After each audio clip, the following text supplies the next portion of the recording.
दोस्तों ये वीडियो 1 साल पुरानी वीडियो है। इस वीडियो को मैंने सिर्फ इंसानियत को प्रमोट करने के लिए शेयर किया है। ये कोई स्क्रिप्टेड वीडियो नहीं है। 1 साल पहले मैं कुछ बालू लेने के लिए गया था। उसी वक्त रोड के किनारे एक नेपाली भाई मिला जो कि पहाड़ की तरफ का लग रहा था। वो मुझे पैदल चलता हुआ दिखाई दिया।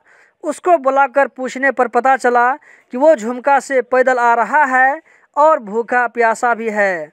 उसने कहा कि उसके पास में खाने पीने और किराए के पैसे नहीं हैं, तो मैंने उसको अपनी तरफ से एक वक्त खाने के पैसे और किराए के पैसे दे दिए।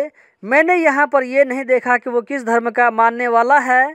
इस्लाम भी हमें यही सिखाता है, दूसरों के साथ अच्छा काम करते वक्त उसके दीन और धर्म को नहीं देखना चाहिए। ये वीडियो मेरे फेसबुक पेज HA मीडिया पर 1 साल पहले अपलोड हो चुकी है। आप चाहें तो जाकर देख सकते हैं। अभी मैं इसको टिकटॉक पर अपलोड किया हूँ। आम लोगों को ये मैसेज देने के लिए और इस बात की तरफ ध्यान दिलाने के लिए कि इस्लाम हमें ये भी सिखाता है, भूखों को खाना खिलाना, नंगों को कपड़ा पहनाना, मुसाफिरों को रास्ता दिखाना।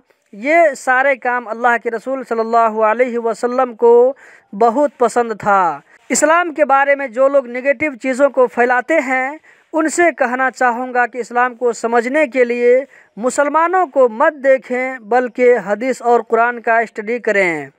उसके बाद एक और भाई जिनके मोटरसाइकिल पर पीछे कुछ सामान लदा हुआ था, एक तरफ झुक गया था, उसको भी सीधा करने में मदद कर दी।